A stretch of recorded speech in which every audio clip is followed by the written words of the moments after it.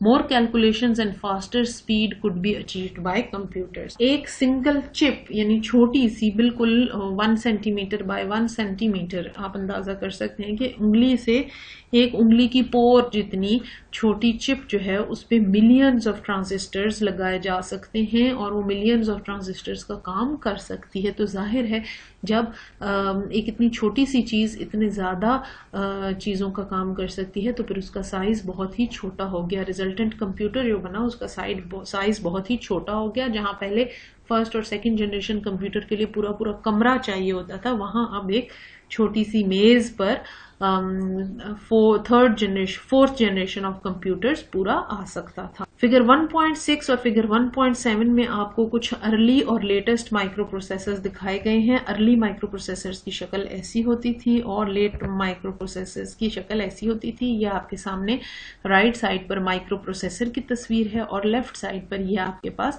Fourth generation of computer ہے. ابھی بھی آپ دیکھیں تو فورتھ جنریشن کے ساتھ ایک پراپر سی پی یو ہوا کرتا تھا. یہ مانیٹر ہے جس کو اسکرین بھی مانیٹر کی اسکرین ہے, اس کے بعد سی پی یو یعنی سینٹرل پروسیسنگ یونٹ, یہاں پر کی بورڈ اور یہاں پر ماؤس, اور یہی چاروں کمپوننٹ یہاں بھی نیچے والے کمپیوٹر میں بھی آپ دیکھ سکتے ہیں, سی پی یو, مانیٹر, کی بورڈ اینڈ ماؤس. اس کے بعد آ جاتا ہے جی 5th generation of computers. 5th generation of computers جو ابھی چل رہے ہیں ان کو ہم 5th جنریشن کہتے ہیں, جس میں لیپ ٹاپس آ جاتے ہیں. یہاں پر آپ رائٹ سائڈ پہ دیکھیں تو آپ کو 5th جنریشن آف کمپیوٹرز نظر آ رہے ہیں. نہ صرف اس میں لیپ ٹاپس ہیں بلکہ یہ ٹیبلٹس جو کہ ٹچ اسکرین ٹیبلٹس ہیں اور جو اسمارٹ فونز ہیں یہ سب 5th جنریشن کمپیوٹر بلکہ اس کے بھی بعد کی چیزوں میں شمار ہوتے ہیں. 5th generation computers are based on artificial intelligence and are still in development phase.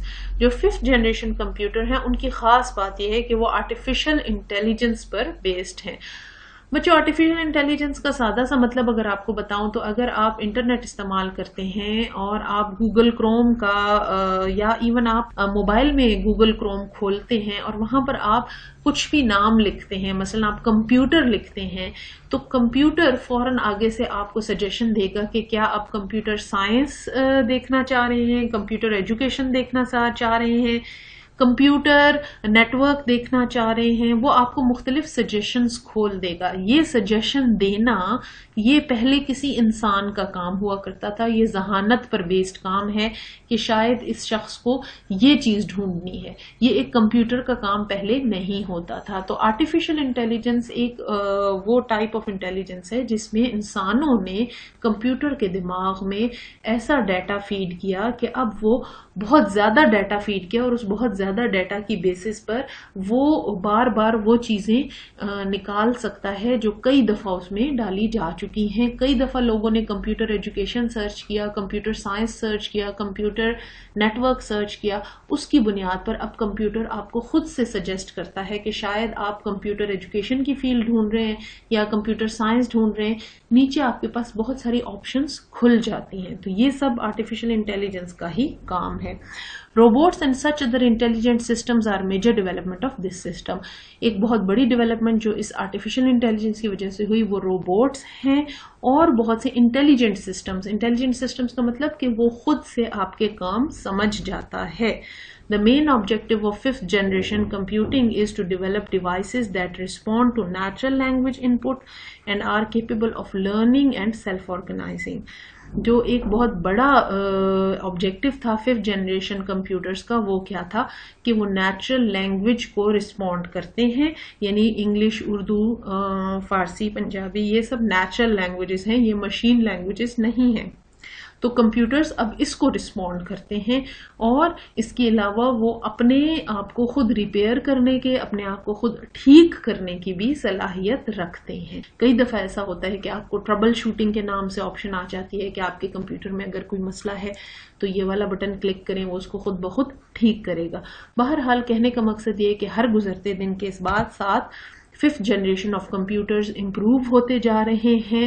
1986 onwards جو کمپیوٹرز کی جنریشن ہے اس کو ہم 5th جنریشن آف کمپیوٹرز کہتے ہیں. They are more reliable, they work faster, they are very easily portable. Portable کا مطلب ہوتا ہے ایک جگہ سے دوسری جگہ اٹھا کر ہم لے جا سکتے ہیں. چھوٹا سا موبائل ہے اس کو اٹھا کے ہم ہر جگہ لے جا سکتے ہیں.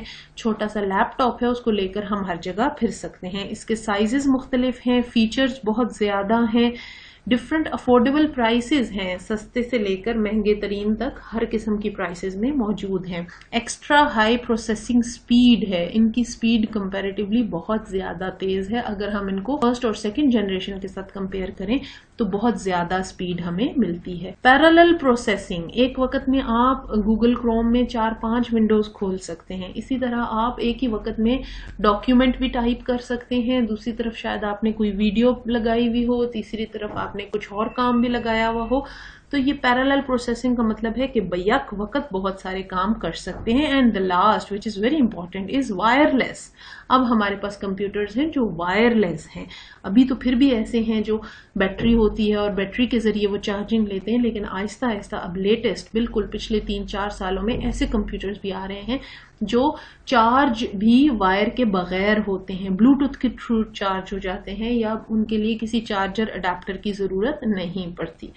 بہرحال بچوں یہ تھی 5 جنریشنز آف کمپیوٹرز، اور ہم امید کرتے ہیں کہ انشاءاللہ جو 6th جنریشن پروڈیوس ہوگی یا 7th جنریشن پروڈیوس ہوگی انشاءاللہ اس میں آپ لوگ بھی بطور سائنسدان کوئی حصہ ڈالو گے اور کبھی انشاءاللہ آپ لوگوں کے نام بھی کتابوں میں کمپیوٹر کے انوینٹرز کے طور پر چھپیں گے.